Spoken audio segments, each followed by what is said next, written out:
The shagreen case was where she had left it, on the dressing-room chest, and the warped door beyond it had drifted open the width of a finger, and through that finger of dark she saw her husband's bare shoulder in the pier glass, and heard him laugh in a voice she had never been given. Charlotte did not move. The candle in her hand did not tremble, which surprised her later more than anything else that happened that night. She had come for the box. That was the only errand. The miniature of Lady Ashbrook's youngest needed another sitting in the morning, and the ivories were inside, and the ground pigments in their stoppered files, and the brushes she trusted. And so she had crossed the corridor in her wrapper after the house had gone quiet, because Theodore disliked her working past midnight, and she had learned to spare him the sight of it. The dressing-room door had been pulled to, but not latched. It never latched. The frame had warped the winter of the great flood 3 years before her marriage, and the joiner had been promised and never sent for, and Charlotte had filed that small fact away with the rest of the small facts she filed away, because a miniaturist's habit is to notice and to keep. She had crossed to the chest. She had bent. She had put her hand on the cool shagreen, which was rough as a fish's back under her palm, and faintly warm where her body had passed it, and she had heard the laugh. It was Theodore's laugh. It was also not. She had heard the public one, the one he used at table, at the hunt, in the long gallery when guests admired the Varenne portraits, and he stood at her elbow and accepted the praise on her behalf. The public laugh was 3 notes and a closed mouth. This one was open. It went on. It was the laugh of a man who had nothing to defend. And Charlotte, who had been 3 years married to him and had never heard it, understood in the same breath that she had been kept on the other side of a door she had not known was there. She had not meant to look. She had meant to lift the box and go. But the pier glass beyond the warped door stood at the angle the maid set it every morning, and the bed beyond the pier glass was lit by one candle her husband had not bothered to snuff, and the angle the maid set it every morning was the angle that returned the bed to anyone standing at the chest. Charlotte's hand stayed on the case. Her eyes went, of their own accord, to the glass. Theodore was on his side, propped on one elbow, his hair loose. The other man lay, with his back against the headboard, one knee drawn up under the sheet, a glass of something amber tipped against his thigh. Charlotte knew the second man by his profile, before she knew him by name. Captain Lucien Fay, who had come to dinner 4 times in the past season, who had stood for his likeness in her studio, at Theodore's insistence, and held his head as still as a dog, and complimented the quality of the light. The likeness lay in the bottom drawer of her shagreen case at this moment, wrapped in pale silk, dated and keyed in the cipher she had used since she was 16, because Theodore had said only, "Paint me a friend," and Charlotte had learned by then that a friend was a word her husband used when he wished a thing not to be named. She did not breathe. The candle in her hand burned steady. The shagreen under her other palm grew warm, then warmer, as if the box were the thing that held her upright. Theodore was saying something about the south wing. The south wing had drains that wanted attention. She had heard him say so to the steward in October.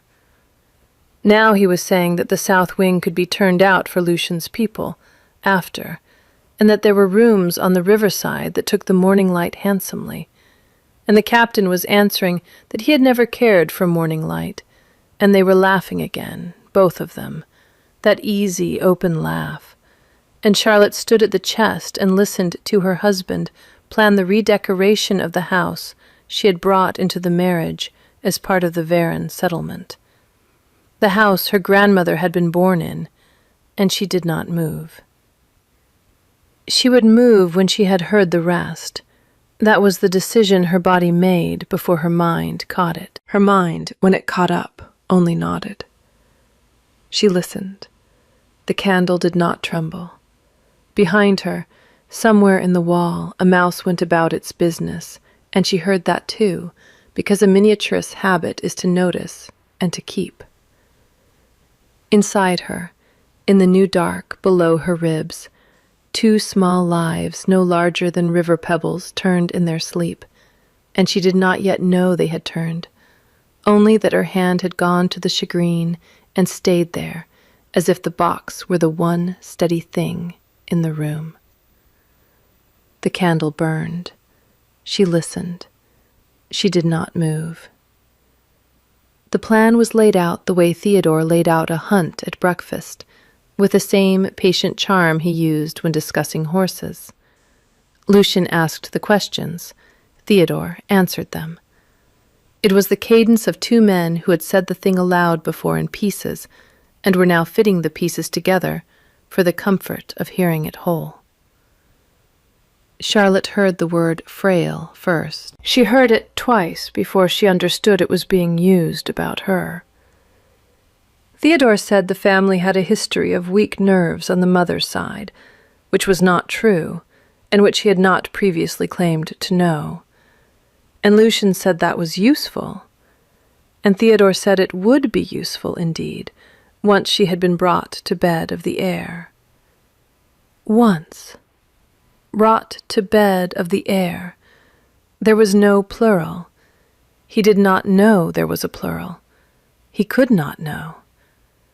She had told no one, not even her own woman, because she had wanted to hold the news against her chest a little longer in case it broke. It had not broken. It had grown. The midwife in the village, who had attended her grandmother and her mother, and who held a tongue better than any duchess Charlotte had met, had laid her ear to Charlotte's belly the week before last and said quietly, "2 hearts, my lady, and not the same beat." Charlotte had walked home along the lane through the wet hedges, with that sentence ringing inside her like a small bell. Not the same beat. 2. Theodore did not know. Theodore was speaking of an heir, singular, as if Charlotte's body were a vessel he had filled and could now set aside. There was a coastal rest house, he was saying, a respectable establishment, discreet attendance. The sea air was thought beneficial for women of nervous constitution. Cousin Maud had spent a peaceful 4 years there before the end, and no one had thought worse of the family for it. Lucian asked about visitors. Theodore said visitors could be regulated. He used that word, regulated, as if Charlotte were weather. The captain laughed the open laugh again, and said something Charlotte did not catch, because a cold had begun to climb the back of her neck, and her ears were full of her own pulse. But she heard the end of Theodore's reply, which was, "And the boy stays here, with us, and we shall manage him handsomely between us." And the laugh after that was not Lucian's, it was Theodore's, and it was the public one, the closed-mouth 3 notes, used now in private, which told Charlotte that the plan was old. She lifted the box. She lifted it with the care of a woman lifting a sleeping child. The shagreen made no sound against the chest. She turned, holding the candle low so the light would not flare in the warped opening of the door, and she walked back across the corridor in her own bare feet, and she did not let her shadow cross the gap. At her own door she set the box down on the table inside, and closed the door behind her without letting the latch click. And only then, with the wood of her own door at her back, did she allow herself one slow breath that went all the way down to the place where the 2 small lives were sleeping. She put her hand flat on the front of her wrapper. She held it there. She said nothing aloud, because there was no one in the room to say it to. But inside the close dark of her chest she said, very quietly, "All right. All right. We will not stay here." Then she went to the writing desk and lit a second candle from the first, because a miniaturist works in 2 lights, and she opened the shagreen case and drew out, from beneath the ivories and the stoppered files and the brushes she trusted, the small flat package wrapped in pale silk that held the likenesses of Captain Lucian Fay. She unwrapped them. She laid them in a row across the desk. There were 5. Each was dated on the reverse in her own concealed cipher of pigment and initial, a smear of madder, a smear of lead tin, a single ground letter in the rim no one but she could read. Each was signed only with the small painted moth she used for her private commissions, the kind no public catalogue knew of. Theodore had brought her the captain for sittings 4 times in 15 months. The 5th she had taken from memory on a day she had been told she was not needed at dinner. The likenesses were good. She had not allowed herself to consider, while painting them, what they were proof of. She considered it now. Then she put them back into the silk, and the silk back into the false bottom of the case, and she sat down at the desk and drew a piece of paper toward her, and dipped a pen, and wrote in her steadiest hand, "To the Dowager Countess of Brede." She did not write what had happened. She wrote that she had a matter of some delicacy concerning a commission, and would be grateful for the Dowager's counsel and her hospitality for a brief stay. She wrote that she would arrive the day after tomorrow, with her painting box, by the post, and that she would be traveling alone but for her own woman, and that she would bring nothing she did not need. She signed her own name, Charlotte Varon, and not the title. She sanded the ink, folded the paper, and addressed it to Brede House, Charlotte Street, and set it aside for the Morning Post. She did not seal it with the Avonmore seal. She used a plain wafer. Then she sat for a moment with both hands flat on the closed shagreen, and looked at the small painted moth on the inside of the lid, which her father had let her paint there the year she turned 12. And she felt the 2 small lives turn again, very lightly, like fish in shallow water. She did not weep. She had not wept in the dressing room, and she would not weep at the desk. There would be time later, if it was needed. For now there was only the box and the letter, and the house she had been brought into as a second figure in a portrait someone else had hung. The candles burned. She did not move. Down the corridor, behind the warped door, the laugh she had not been given went on without her. And Charlotte sat with her hand on the shagreen and listened to the new sound inside her own chest, which was the sound of a woman beginning to count. She had been told once by her father that the trick of a good likeness was to know which feature carried the soul. With some faces it was the mouth, with others the eye, or the line at the bridge of the nose, or a small habitual angle of the chin. He had told her, sitting beside her at his bench in the morning room of the house she had grown up in, that you must find that feature first, before you laid any pigment at all, because if you painted the rest correctly and missed that one, you would have painted a stranger. Charlotte had been 9. She had taken it as gospel and never put it down. She had met Theodore at a county assembly the spring before her father died. He had stood across the room with 2 glasses in his hands and looked at her over the rim of one of them, and she had thought at the time that the feature carrying his soul was the mouth, which was wide and amused and a little tired. She had been wrong.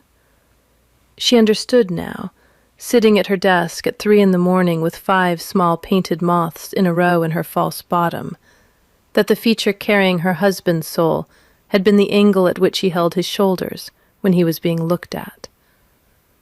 She had painted him twice in their marriage, once for the long gallery and once for his sister's locket, And both times she had got the shoulders correctly, because she had been looking at him through the small window of a miniaturist's distance, and she had not bothered to ask what stood behind them. She did not blame herself for that. She had been 22 and orphaned, and the estates adjoined, and her mother's brother had said it was a fine match, and Theodore had been charming, and the charm had been real in its way.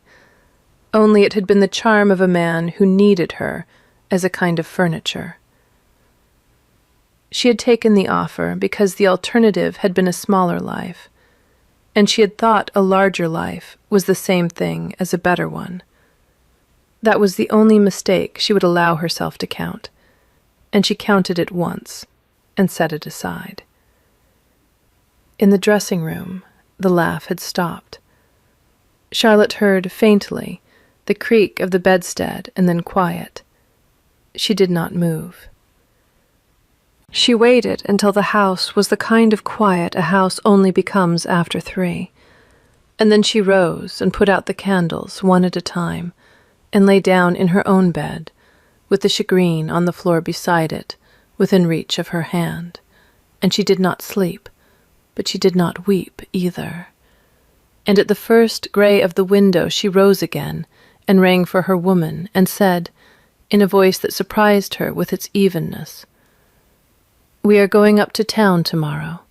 Pack the small trunk only. I will carry the painting box myself." Her woman, whose name was Annis, and who had been with her since the year of her father's death, did not ask why. Annis had a face like a closed drawer, and the loyalty of a woman who had nowhere else to be loyal, and Charlotte had counted that, too, among the small facts she kept.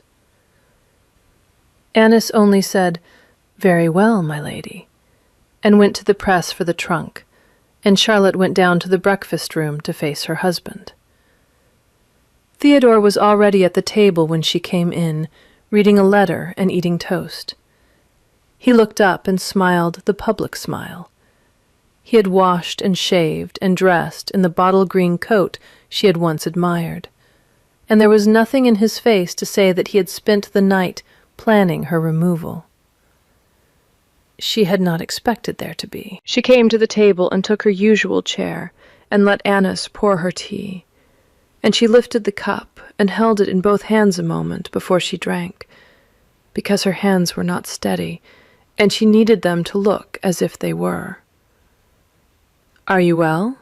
Theodore said, without putting down the letter. "Quite well," she answered. He looked at her then, a fraction longer than usual, because something in her voice had caught his ear without his being able to name it, and Charlotte returned his look across the toast rack and the silver pot, and felt, for the first time in 3 years, that she could see his shoulders and what stood behind them at once. She did not let it show in her face. She had a miniaturist's hands and a miniaturist's eye, and now, it seemed, a miniaturist's face as well, the kind that gave back only what it was painted to give. She took a small bite of toast. He went back to his letter. "I shall go up to town tomorrow," she said, when she had finished the toast.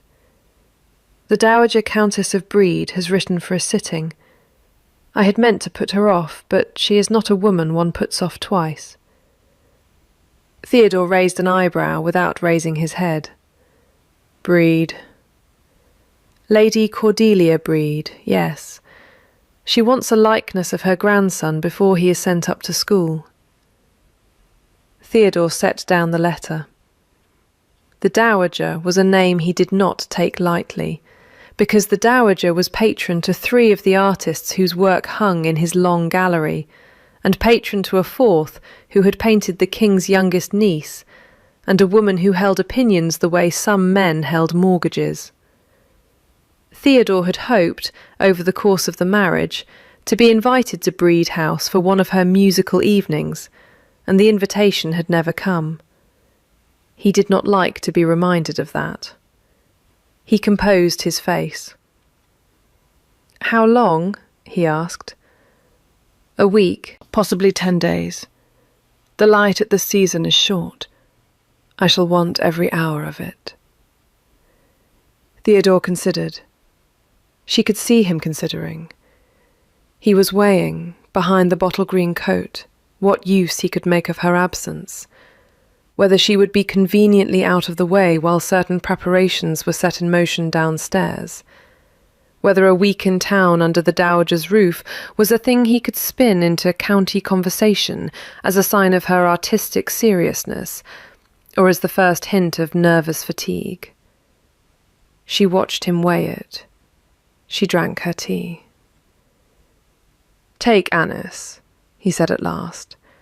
"I plan to. And the small carriage. The post is unsuited to a woman in your condition." Charlotte set down her cup. Her hand was steady now. He had said it lightly, as one says a kindness, and she felt the small cold of it go down her throat with the tea, because if he had been told of her condition, he had been told by the midwife, or by Annis, or by some other small mouth in the house she had thought trustworthy, and either way, it meant he had been counting too. He had not been certain enough to mention it openly until now, but he had been counting. The plan in the dressing room was older than the dressing room. "That is kind," she said. "I shall take the small carriage, then." He smiled the public smile and lifted his letter again. Charlotte rose and made him a small civil curtsy, the kind she had given him every morning of their marriage, and left the breakfast room, and walked along the corridor at a pace that did not betray her, and went up the back stairs to her own room, and closed the door behind her, and stood with her back to it for a moment in the cool of her own four walls. Then she went to the shagreen case, and opened it, and lifted out the small painted moth in the lid, and looked at it. The moth had been her father's joke, and her own private sign, and she had painted it the morning after he had told her about the feature that carried the soul. She had painted it well. She traced the edge of one wing with her smallest finger and put the lid back down. Then she sat at the desk and wrote a second letter, this one to the Dowager Countess directly, asking that a midwife of the Dowager's choosing be present in the house when she arrived. She did not give a reason. She signed her name again, Charlotte Varon, without the title, and addressed it, and gave both letters to Annis when Annis came up with the trunk, and said, very plainly, "These are to go by the early post, and you are to walk them to the village yourself." Annis nodded once and went. Charlotte sat down on the edge of the bed and put both hands flat on the front of her gown and waited for the two small lives to turn again. They turned, she breathed. The day went on around her, and downstairs Theodore wrote letters of his own, and somewhere in the south wing the steward was being told, in a voice that brooked no argument, that the riverside rooms were to be aired out the following week, and Charlotte, who had no way of hearing that conversation, sat upstairs and counted the hours until the small carriage would be brought round. She left the house at 9 the next morning. She wore the dark blue traveling gown that had been her mother's, and that had been altered 3 times in 3 years to fit her differently, and the bonnet with the grey ribbon, and her own gloves, and she carried the shagreen case in her own hands across the gravel of the sweep, because she did not trust it to a footman. Theodore came down to see her off. He kissed her once on the cheek, a dry kiss in front of the household, and helped her into the carriage with the careful courtesy he had always shown when there were eyes to see it. Annis climbed up after her with the small trunk. The coachman set the horses. Theodore stood on the steps with his hand raised. Charlotte looked at him through the carriage window, at the bottle-green coat and the wide, tired mouth, and she did not lift her own hand. She rested it instead on the lid of the shagreen case on her lap. He watched her go without dropping the smile, and she watched him watch her, and when the carriage turned at the lodge and the lime avenue closed over the view, she did not look back. The road to town took the better part of the day. She passed the lane to the village where the midwife lived, and she passed the bridge where the river ran high in autumn, and she passed the long flat fields she had walked in October when the news had been only a possibility and not yet 2 heartbeats. And she let none of it move her face. Annis sat opposite with her hands folded and her eyes lowered, and the shagreen sat between them on the seat, and Charlotte rested her gloved hand on the lid as if on a child's head. She did not sleep. She did not eat the bread Annis offered her at the change of horses. She drank a little water. She watched the country pass and the light shift and the light begin to fail, and she counted. Breed House stood in a quiet street behind the great square, set back from the pavement by a small forecourt with 2 clipped bays in tubs and a lamp already lit above the door. The Dowager Countess's footman was waiting on the step. He had been told, evidently, to expect her. He came down without hurry, opened the carriage door himself, offered his arm, and asked, very civilly, whether her ladyship would prefer to bring in the painting box herself, or have it carried. "I shall carry it," Charlotte said. He bowed. He stepped back. She came down out of the carriage with the shagreen against her side and walked under the lamp and into the front hall of Breed House, and the door closed behind her with a small, definite sound that the door at Avonmore had not made in 3 years of warping. The Dowager Countess of Breed received her in the small library at the back of the house, where a fire was lit and a tea tray stood ready, and the curtains had been drawn against the early dark. She was a small, square woman of 70 or so, with very white hair pinned high, and a black silk gown, and a pair of dark eyes that did not move as much as eyes commonly do. She was sitting in a high-backed chair near the fire, with a book closed in her lap, and she did not rise when Charlotte came in, only inclined her head and gestured to the chair opposite. "Sit," she said. Charlotte sat. She set the shagreen case on the little table at her elbow. The Dowager looked at her for a long moment. Then she said, "You walked in here carrying that box yourself, with your own hands, after a day's journey in your condition, and you did not give it to my man at the door. So you are either very rude or very frightened, and I do not think you are rude." Charlotte said nothing. The fire crackled. The Dowager nodded once, as if a question had been answered. "Drink your tea. Then you will tell me what is in the box, and we shall see what is to be done." Charlotte lifted the cup. Her hand, this time, did not tremble at all. She drank. She set down the cup. She put both palms flat on the shagreen, the way she had at the desk in her own room 2 nights before, and she felt the small painted moth under the wood, and the 5 wrapped likenesses under the false bottom, and the ivories above them, and the phials of ground pigment alongside. And she felt also, lower down, the 2 small lives turning in the new dark, and she lifted the lid. Lady Cordelia Breed watched her open the box, and watched her lift the false bottom, and watched her draw out the silk-wrapped package, and watched her unwrap it on the little table between them in the firelight. The 5 small ovals lay in a row on the silk. Captain Lucian Fay in profile. Captain Lucian Fay in 3/4 face. Captain Lucian Fay in the bottle-green dressing gown that did not belong to him. Captain Lucian Fay reading. Captain Lucian Fay from memory. Asleep with his cheek against a pillow Charlotte recognized because she had embroidered the edge of it the 2nd year of her marriage. The Dowager looked at them in silence.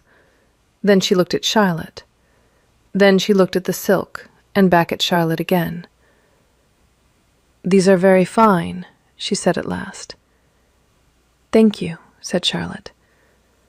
The dowager touched the edge of the third miniature with the tip of one finger, not the painted surface, only the rim. She turned it over. She saw the smear of madder and the smear of lead tin and the single ground letter in the rim, and she did not ask what they meant. She set the oval down again on the silk. "Whose pillow?" "Mine, from my husband's bed." The Dowager Countess of Brede sat very still for the length of 3 slow breaths. Then she said, in the same dry, even voice she had used to tell Charlotte to sit, "Well, that is a different matter." She rang the small bell at her elbow. The footman came. She said, "Mrs. Holloway is to be sent for. Tonight. Tell her it is the matter we spoke of yesterday, and she is to bring her bag. And tell Henson to lock the front door, and to admit no one without my word, not the king's own messenger." The footman bowed and went. The dowager turned back to Charlotte. She folded her small square hands in her lap. "Now, tell me everything you saw, in the order you saw it, and do not spare me the parts that do not flatter you. I cannot help a woman who edits."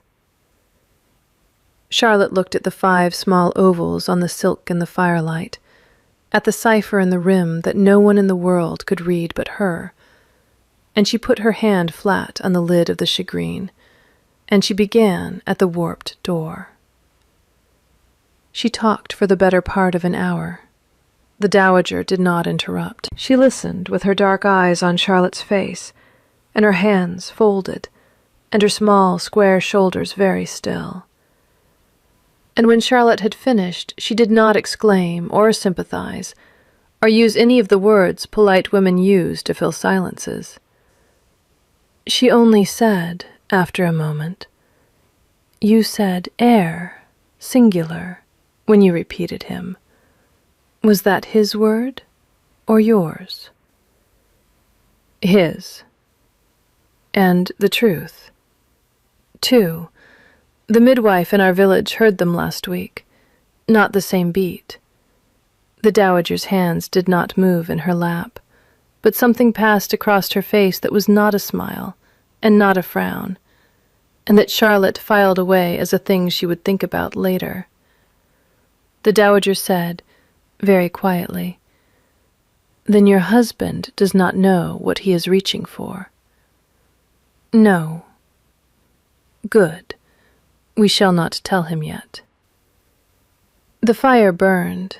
The clock on the chimney-piece struck 8. Somewhere at the front of the house a bell rang and was answered, and a woman's voice spoke briefly in the hall and was admitted.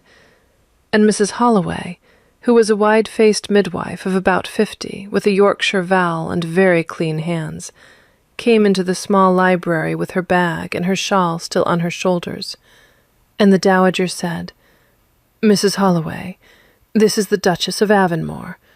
You will examine her this evening, and you will tell me what you find, and you will write nothing down that you do not first read aloud to me." Mrs. Holloway said, "Very well, my lady," and inclined her head to Charlotte without curiosity, and Charlotte rose, and went with her up the back stairs to the bedroom that had been prepared at the end of the passage, and Annis followed with the trunk.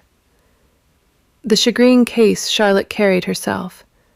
She did not put it down until it was on the dressing-table beside the bed, within reach of her hand, with the lid closed and the false bottom intact, and the 5 small wrapped ovals of Captain Lucien Fay nesting quietly beneath her brushes and her ivories and her stoppered files, like a charge of powder waiting for a flint. Mrs. Holloway was a thorough woman, and an unhurried one.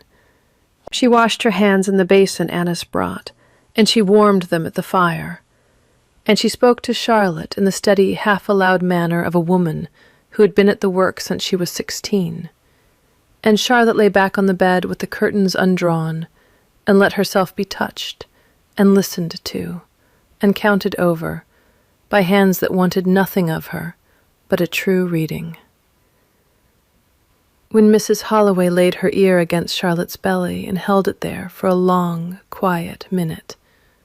Charlotte watched the ceiling and felt the 2 small lives turn under the midwife's ear. And Mrs. Holloway lifted her head at last and said, in her flat Yorkshire voice, 2, my lady, and not the same beat.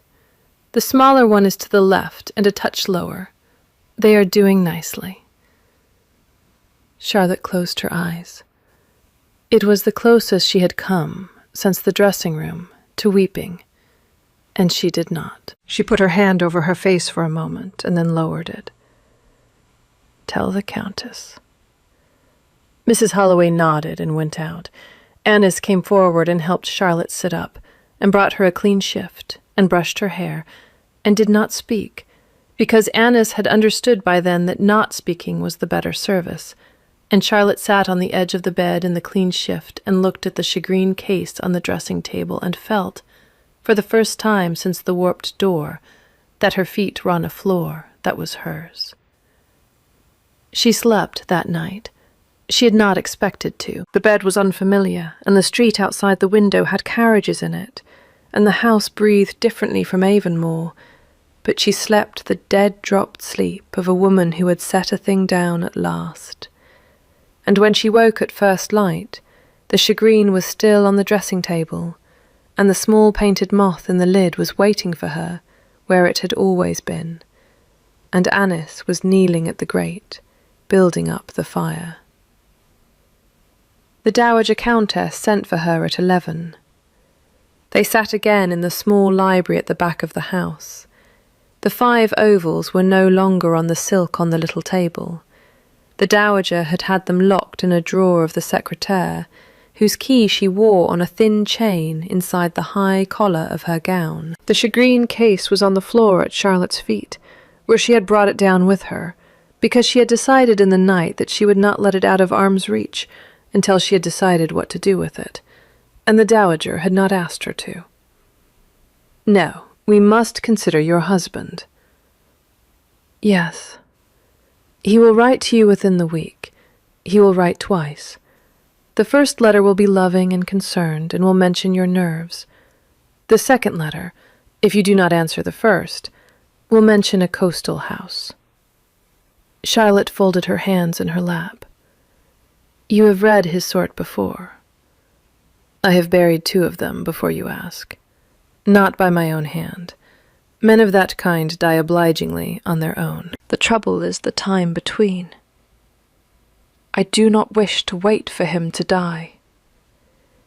The Dowager looked at her for a long moment, and then she smiled for the first time. A small, dry smile that lifted only one corner of her mouth. Good. Neither do I. She rang the bell.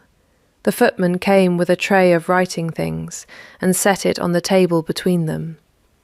The Dowager dipped a pen and drew a fresh sheet of paper toward herself and said, You will dictate to me a letter to your husband, and I shall write it, because his eye knows your hand, and we shall keep your hand for things that matter more. You will tell him you have arrived safely. You will tell him the Dowager has put you to work on her grandson's likeness, and that the sittings are going well. You will tell him that the light is short, and you shall be 10 days at least, and that you are very tired in the evenings, which he will read as he wishes. You will not mention the child.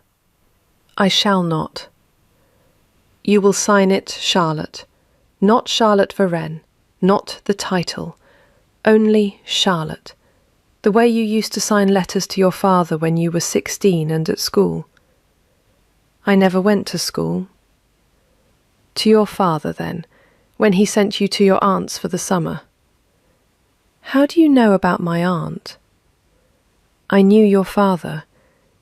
He painted a very small portrait of my husband the year I married him. It hangs in this house. I have looked at it most days for 41 years. You have his hands. Charlotte sat very still. That is one of the reasons, the Dowager went on, equably, "that I answered your letter the morning it came, and that Mrs. Holloway is upstairs in the front bedroom this morning, eating a kipper at my expense, and that the men who watch this house from the street watch it for me, and not for him. That, and the fact that I have disliked the Duke of Avonmore for 9 years, on the small and adequate ground that he stood in my drawing-room once and corrected my pronunciation of a French painter's name. Now, dictate your letter."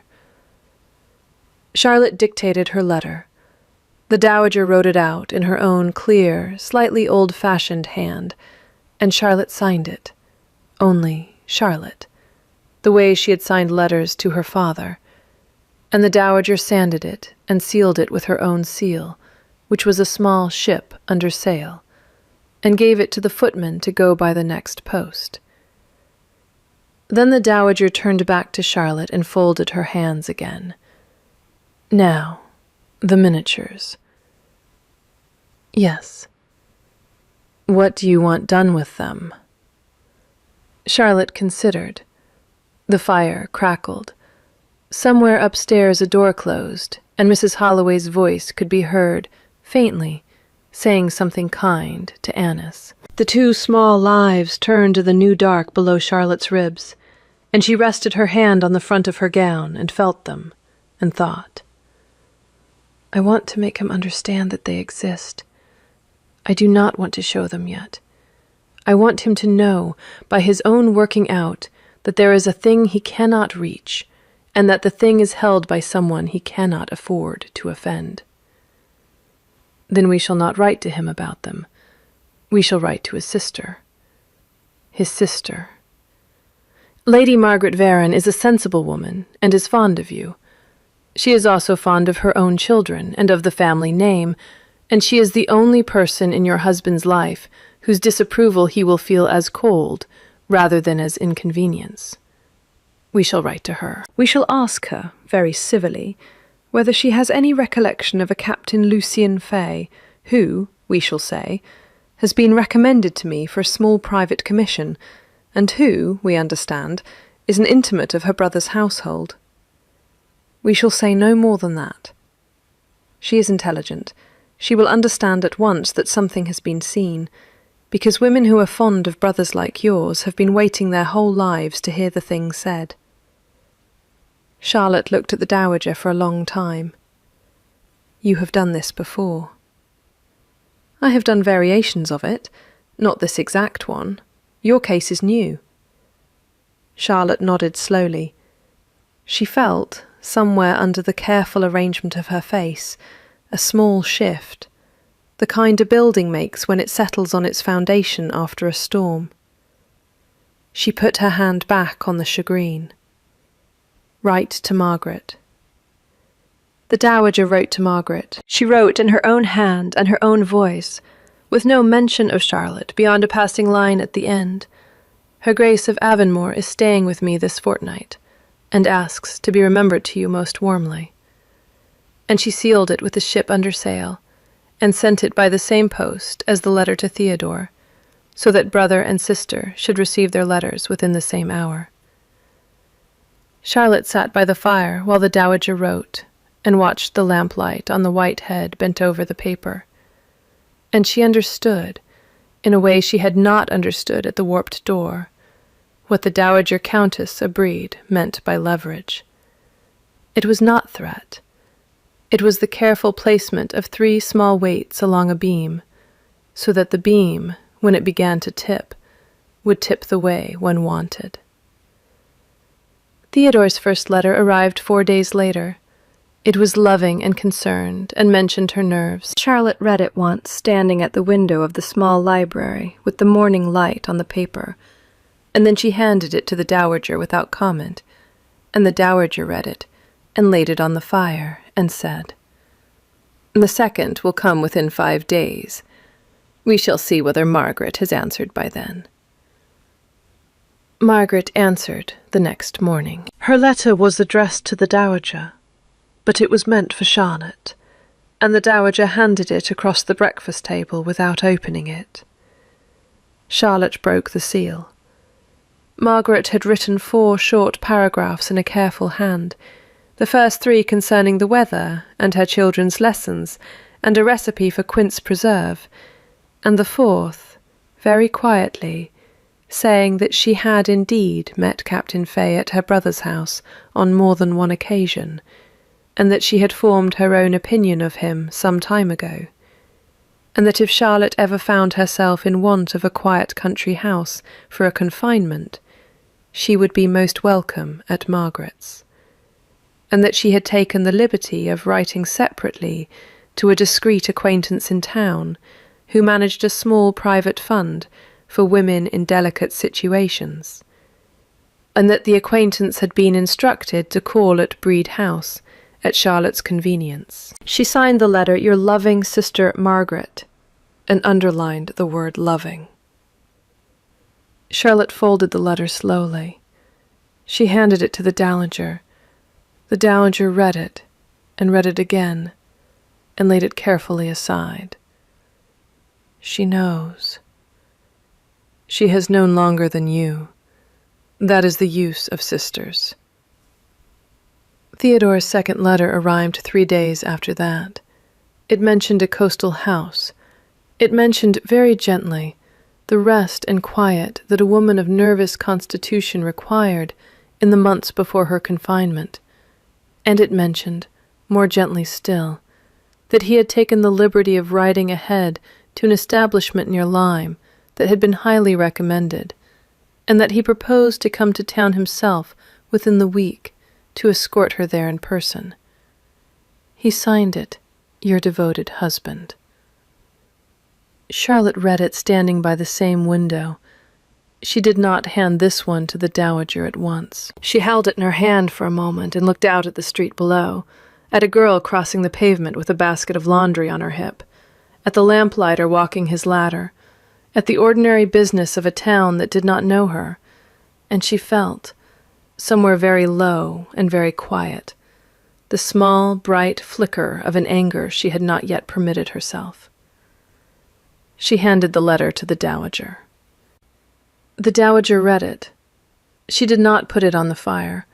She folded it carefully and laid it inside the secretaire drawer beside the 5 ovals. "Now we begin to answer." They answered him together. They sat in the small library through the long November afternoon, and they wrote, between them, the document that would be presented to him when he arrived. A brief and entirely civil letter from Charlotte, saying that she had decided to remain with the Dowager Countess for the present, that she was in excellent health, and that any communication regarding the management of the Avonmore estate or the welfare of the children should be addressed to her solicitor, whose name and direction she gave, and whom the Dowager had retained that morning on Charlotte's behalf. The letter mentioned children, plural. It was the first time Theodore would see the word in the plural in Charlotte's hand. They placed it deliberately, in the middle of a sentence, with no flourish, the way one places a small stone in a wall to mark a corner. Then, on a separate sheet, in the Dowager's hand, was a single short line. Her Grace's painting box contains a series of likenesses dated and keyed in her own private cipher. The Dowager Countess of Brede has examined them, and finds them very fine. Charlotte read the second sheet through twice. She set it down. He will understand. He will understand that you have made yourself the one person in the kingdom who can ruin him, and that you have done so without raising your voice. He will understand that the children, whose number you have just told him, walked out of his house inside you. He will understand, if he has any wit at all, that the line he was so confident of is no longer his to dispose of as he pleases. And he will understand, lastly, that the Dowager Countess of Brede is not a woman one corrects in French. Charlotte almost smiled. She did not quite. She put her hand on the shagreen. "When does he come?" "He has written that he will come within the week. Therefore he will come the day after tomorrow. Men of that kind always come earlier than they say, in the belief that they will catch you in something. We shall be ready for him. He came the day after tomorrow. He came at 11 in the morning, in his town carriage, with 2 grooms and his own valet, and he sent up his card to the Dowager Countess of Brede with a brief written request to see his wife. The Dowager received the card in the small library, and turned it over once in her square white hand, and said to the footman, "Show his Grace into the morning-room, and tell him I shall be down directly, and tell the Duchess that I shall be grateful for her company there." Charlotte came down. She wore the dark blue gown again, and she carried the shagreen case in her own hands. She had told the Dowager the night before that she would not be parted from it during the interview, and the Dowager had not argued. She walked into the morning-room behind the Dowager Countess, and she set the shagreen on the small table by the window, and she sat in the chair the Dowager indicated, and she looked at her husband across a Persian carpet for the first time in 12 days. He was in the bottle green coat. He had washed and shaved and put scent on, and he had arranged his face into the careful expression of a worried husband. And the careful expression did not quite reach his eyes, because his eyes were busy. They went first to Charlotte's face, and then to her hands, and then to her waist, which was still hidden by the cut of the gown, and then, briefly and unmistakably, to the shagreen case on the small table by the window. He had not seen the shagreen case for 12 days. He had, perhaps, not previously considered it. He considered it now. Theodore. Charlotte. The Dowager seated herself in the high-backed chair by the fire and folded her hands in her lap and did not speak. Theodore glanced at her once, and the Dowager returned the glance without expression, and Theodore took the chair opposite Charlotte and arranged his coat. "You look well." "I am well." "I have been concerned. Your letters have been brief." "The Dowager has kept me very occupied. The grandson's likeness is nearly done." He inclined his head. He was choosing his ground carefully. He glanced again briefly at the shagreen. "I came because there is a matter we must discuss, and it is not a matter for letters." "I had thought as much." He smiled the public smile. It did not quite hold. "You are with child. We have not spoken of it openly. I think the time has come." Charlotte looked at him for a long moment. "The time came some while ago.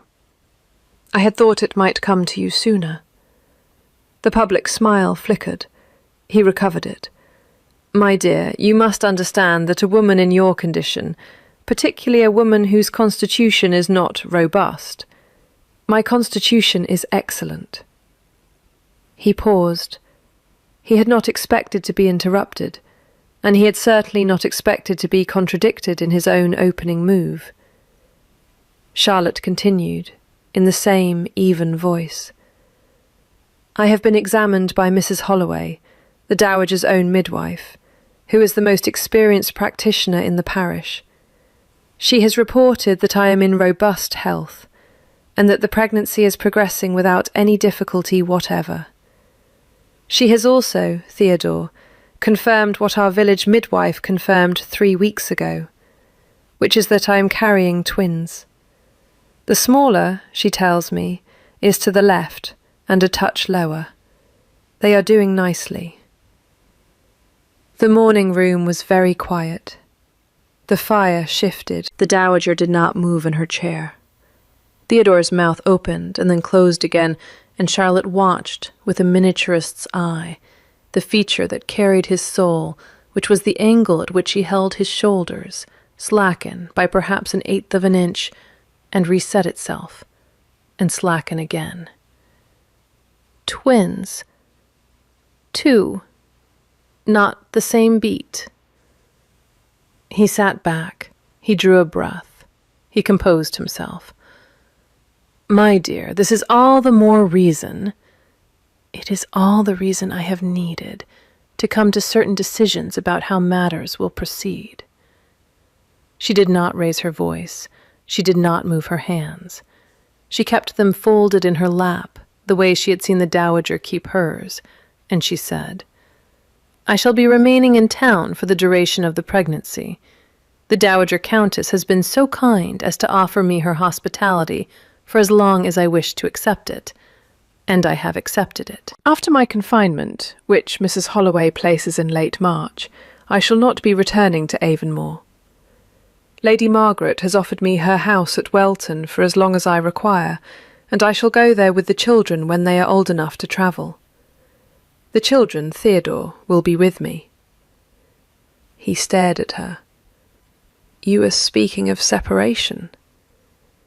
"I am speaking of an arrangement, which my solicitor will set out in writing for your solicitor, and which both of them will, I think, find acceptable. The Avonmore settlement is straightforward. The two estates may continue to be held jointly under the terms my uncle drew up, with the income from the Veron lands paid into a trust for the children. You will retain the use of the house. You will not, however, retain the use of me, or of them, or of the connection to the Breed and Welton households that my position currently affords you. I think you will find, on consideration, that this is a generous arrangement." He had gone very still. He looked at Charlotte for a long moment, and then his eyes went, for the third time, to the shagreen case on the small table by the window. They lingered there. He looked back at Charlotte. "What is in the box?" "My work." His tongue touched his lower lip. "May I see it?" "No." He smiled faintly. It was not the public smile any more. It was something thinner. "Charlotte." She did not answer. She kept her hands folded in her lap. The Dowager Countess, by the fire, lifted her own small square hand and rested it lightly on the arm of her chair. And Theodore's eye caught the gesture, and he turned his head slightly toward the Dowager. "His Grace perhaps wishes me to speak plainly, since the Duchess is too well bred to do so." Theodore did not answer. "Her Grace has placed in my keeping a small series of portrait miniatures of an officer of your acquaintance, painted by her own hand over the past 15 months. They are dated. They are keyed in a cipher of her own devising that is known to her alone, and which the Royal Academy will, I am quite sure, recognize as hers should it ever be necessary to demonstrate authorship, which it will not be, because no one in this room is foolish enough to require such a demonstration. The miniatures are presently in a locked drawer in this house. They will remain there. They will not be shown to anyone, and they will not be spoken of by anyone, on 3 conditions." She paused. She let the silence settle. "The first is that you will sign whatever document Her Grace's solicitor places before you regarding the arrangement she has just described, and you will sign it without amendment. The second is that you will make no application, public or private, to have your wife declared frail, infirm, nervous, indisposed, or in any other way unfit to manage her own affairs or her own children. The third is that you will, at no point hereafter, attempt to remove the children from her care, by law or by hand, by petition or by persuasion, by any means whatever. Do those 3 things, Your Grace, and the miniatures will remain in the drawer for the rest of your life and mine, and very probably for the rest of your children's. Fail to do them, and the miniatures will leave the drawer." Theodore looked at the Dowager. He looked at Charlotte. He looked at the shagreen case on the table by the window. He did not speak. Charlotte said, quietly, "The children are not negotiable, Theodore. The estate is. The arrangement is. They are not." He sat for a long moment, His face went through several arrangements before it found one it could hold. At last he said, in a voice that was very nearly steady, "You are taking my heir." "I am taking my children. They were never yours in the way you wanted them to be. You did not know there were two of them. You did not know there was a cipher in the box. You did not know which feature carried my soul because you never asked. You presented my work as your taste. You presented our marriage as your taste. You will not present my children as your line." His shoulders at last did not reset. She rose. She did so slowly and with care, because her balance had begun to shift in these last weeks, and she did not wish to alter it in front of him. She took up the shagreen case from the table by the window and held it in both hands against the front of her gown. "I shall not write to you again. My solicitor will write. You will receive his letter within the week. I should advise you to sign it.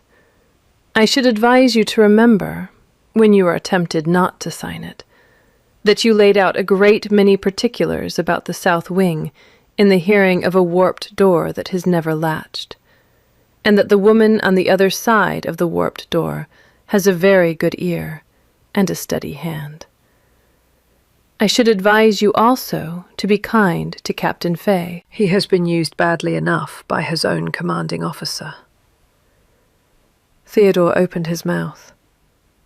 "Good morning." She walked out of the morning room with the shagreen against her front and the two small lives turning beneath it, and she did not look back to see his face, because she had already painted it, in her mind, the way her father had taught her, the angle of the shoulders and what stood behind them, and she knew she would not need to paint it again. She went up the stairs to her own room. Annis was there. Annis took the shagreen from her hands without being asked, and set it on the dressing table beside the bed. Charlotte sat down on the edge of the bed and put her hands flat on the front of her gown, and breathed slowly until the small bright flicker of anger under her ribs had settled into something steadier and more useful. And then she rose and went to the dressing table and opened the box and lifted the lid and looked at the small painted moth her father had let her paint when she was 12. And she traced the edge of one wing with her smallest finger and closed the lid again. Downstairs, in the morning room, the Dowager Countess of Brede was, she presumed, seeing the Duke of Avonmore to the door. She did not need to be present for that. He signed the document. He signed it 4 days later, in his solicitor's office in the city, without amendment. He signed it because the Dowager Countess had been correct. He was not, in the end, a foolish man, only a vain one, and the vain understand leverage when it is laid out in front of them with the cool good manners of someone who has done this before.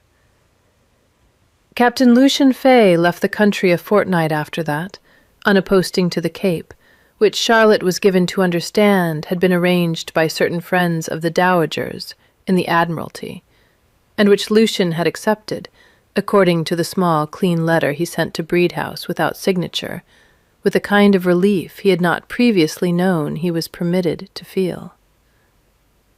Charlotte read the letter once and folded it and put it in the false bottom of the shagreen with the 5 small ovals, because it seemed to belong there, and she did not show it to the Dowager, and the Dowager did not ask. Charlotte stayed at Brede House through the winter. She painted the Dowager's grandson, and then the Dowager herself, who had not sat for a likeness in 20 years and grumbled all through the sittings and stayed for every one of them.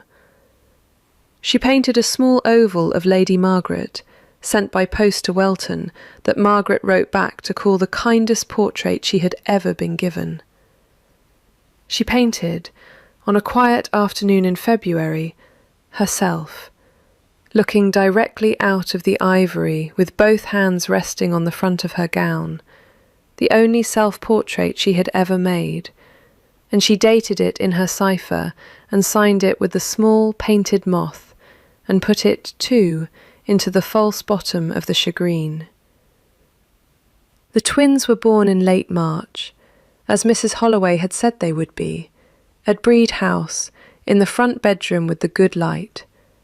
A girl first, very small and very loud, and a boy after, smaller still and quieter, the one to the left and a touch lower, exactly as Mrs. Holloway had heard him through the wall of Charlotte's body all winter. Charlotte named the girl Iris for her own mother, and the boy Henry for her father, and she did not write to Theodore at any point in the months that followed about either of them. She went to Welton in May, when the children were old enough to travel. Lady Margaret met them at the front door of the small dower house she had had aired for them, and took the girl out of Charlotte's arms without a word, and held her against her shoulder with the easy, practiced hand of a woman who had had 4 of her own, and said, very quietly, into Charlotte's ear, "You have done very well, my dear." Charlotte did not weep then either, but it was a closer thing than it had been at Mrs. Holloway's ear in November. The shagreen case came with her. It sat on the dressing table in the dower house, within reach of her hand. The 5 small ovals of Captain Lucien Fay were no longer in it. They had remained, by Charlotte's choice, in the locked drawer of the secretaire at Breed House, where the dowager had said they would, because the dowager had been right about that too. Leverage held its weight best when it stayed exactly where it had first been placed. Charlotte set out her ivories on the dower house table the morning after they arrived. The light at Welton was very fine, particularly in the late afternoon. She had 3 commissions waiting and a 4th promised from a friend of Margaret's in the next county, and she had decided, on the journey down, that she would sign her work openly from now on, with her own name and not only the painted moth, because the moth had been her father's joke and a private sign, and a private sign was a thing one kept for the work one could not afford to claim, and she could afford to claim hers now. She mixed her first colors. The children slept in the next room under Annis's eye. Outside the window, the lime trees at the corner of the garden were just coming into leaf. She set down the brush for a moment and laid her palm flat on the lid of the shagreen and felt the small painted moth under the wood and the empty silk wrapper still folded in the false bottom, and the brushes she trusted, and the ivories above them, and the phials of ground pigment alongside, and she thought, very briefly, of a warped door that did not latch, and of a candle that had not trembled. And then she picked up the brush again and went on. I keep thinking about the moment she heard the laugh she had never been given, and did not move, and what would have happened if she had pushed the door, or dropped the candle, or spoken from the dark side of the frame. There are more stories that turn on a single held breath like that one. Subscribe, and you'll catch the next when it comes. See you then.